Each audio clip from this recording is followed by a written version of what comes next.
Leave the World Behind has recently been released on Netflix, and it's safe to say that its ending proved to be a bit divisive. I thought the movie was good, it had a powerful message and was stylistically gorgeous, but there was something with it. However, one thing that's in question more than the movie's ending is the incorporation of the animals and their behaviour. But more specifically, the deer. So I thought I'd chime in and explain why the animals were acting the way that they were, and what it all meant. So let's get into it. Here is the meaning of the deer in Leave the World Behind. Just to let you know, this video will contain spoilers. Within the movie, we saw multiple different species of animals exhibiting different behaviours to what one would usually expect. We saw deer getting extremely close to the property that the family was staying in until a large herd surrounded Ruth in the end and were ultimately scared off. We saw a horse standing on the side of the road on its own, not near anything. And we also saw a flamboyance of flamingos getting into the pool that was in the backyard. Whilst the animals' strange behaviours were put down to the fact that the cyber attack on the country and the loss of signal was interfering with their natural navigational instinct and their migration patterns. Whilst that might be the case at face value, in terms of the selection of animals and their extreme interest in the family, there's actually far more to it than that. Let's start with the deer. The first time that we saw the deer in the movie, there was nothing out of the ordinary about them, and there was just a couple that were by the pool. Clay said to Amanda that according to Mesoamerican culture, deer were supposed to be a good omen. However, the deer were most definitely not. In this movie, they were almost the face of the fact that the nation was coming to an end, so a bad omen.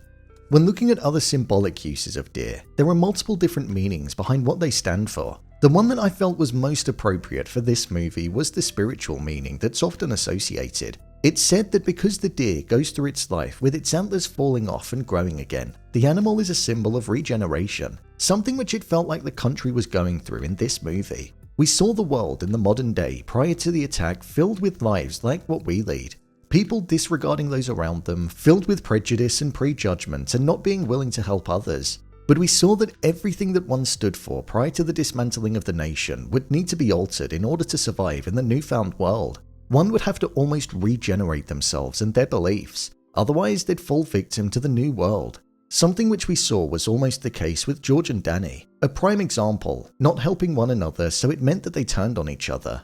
So whilst it could stand for the regeneration of oneself, the extreme interest that the deer took in the two families that were in the house could have been because they were going through their own regenerational progression due to the state of the nation. For example, in the beginning, Amanda wasn't really keen on letting George and Ruth into their own house, and Ruth didn't like Amanda. But in the end, Amanda and George actually had quite a good connection, and you could almost call them friends. And Amanda ended up saving Ruth, with it concluding with them holding hands, something that you would have never expected, showing that they themselves had changed and had undergone some kind of regeneration. But on a macro level, the large amount of deer could also be representative of the fact that the country itself was almost about to hit a reset, and its metaphorical antlers were about to fall off with the civil war that was about to ensue, and the regeneration process was about to begin. So the inclusion of the deer was something that was also leaning into that arm of the story, hence the strong focus on them, because it was personal, but it was also widespread and on a national scale. Before I get into the other animals in the movie, another meaning of the incorporation of the deer could be focused on the aggression arm that was present.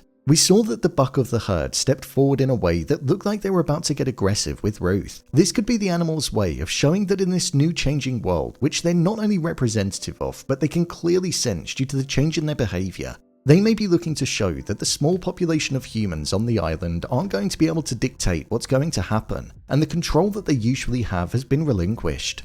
The animals being present was something which reminded me of what Amanda said to Ruth when she was inside of the shed, when she said how people don't really care about the state of the world, and they tell themselves that they're doing a good job by buying free-range chicken and things like that. But in this instance, the deer almost represent the purity of life in its most basic form, and the surrounding of Ruth was almost highlighting that. The final tie into the deer is the Mesoamerican view of deer being a good omen. One wouldn't assume that with everything that was going on it would be viewed as a good omen. However, when tying back to the lack of trust that people had, the destruction that people were doing to the world and the state that it was in, maybe the fact that it was almost a reset was where the good omen came into it, and people would almost have to lose all of the prejudice and prejudgments that they had in order to survive.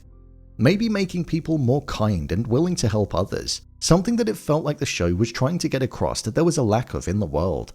especially with Amanda opening the movie by basically saying that she hated people, so maybe that was the good omen side of things. There are many different meanings for the use of the deer in this movie, and I actually think they all work in some capacity when you just look a bit deeper. There isn't one that doesn't align with the direction of the movie, and they work individually or collectively. Like the ending of this movie, I think the symbolism and meaning is just purely up for interpretation, and I quite like that. Now let's take a look at the flamingos. But before we do, if you're enjoying this video, then please do hit the subscribe button. It means a lot. I upload daily videos which are focused on TV shows and movies, and I cover most of the main stuff, so I'm sure there'll be more that you like. I just hit 200k subs yesterday, and it would be great to keep that number climbing into the new year, so thanks. Now back to the video. So, the flamingos. This was a moment that was one of the strangest in the movie. After witnessing quite a weird, intense conversation between Ruth and Clay, a flamboyance of flamingos. Yep, that's really what a group of them is called. They appeared in front of them in the middle of the night whilst it was pouring down with rain, and they settled down in the swimming pool. Flamingos are said to mainly be seen in Florida in the United States. So with them being around the area of New York, it showed that they basically travelled all the way up the East Coast, something which would be happening because of the migration patterns being altered by the attack that was taking place. But when we take a look a level deeper at what this meant, flamingos are said to stand for a couple of different things. One is balance and another is beauty and romance, two things which were present in the movie.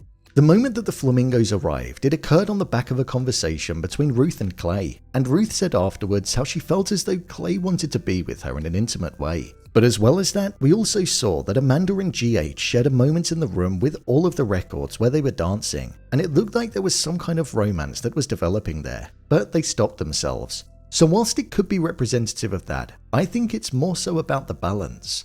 The flamingos appearing in the dead of night and landing in the pool was almost showing us that it was all falling to pieces before it had even properly happened. Deer being seen around that area wasn't a surprise, but that amount of flamingos was a strange thing for sure. So it surely marked that there was probably no going back, and devastation was set to arrive. But in terms of balance, it was all probably leaning into the fact that the nation was going to be balanced out and reset through all of the changes that they were all about to go through. The animals played a large feature in this movie, and it was good because it had me second guessing their importance a lot of the time. Symbolism is great, especially when it works, and I think for the deer it was something that did most definitely work, and it added an extra layer of depth to an already deep movie. So, there you have it, the meaning of the deer and leave the world behind. What do you think the deer meant? Leave a comment down below, and don't forget to subscribe. I'll see you next time.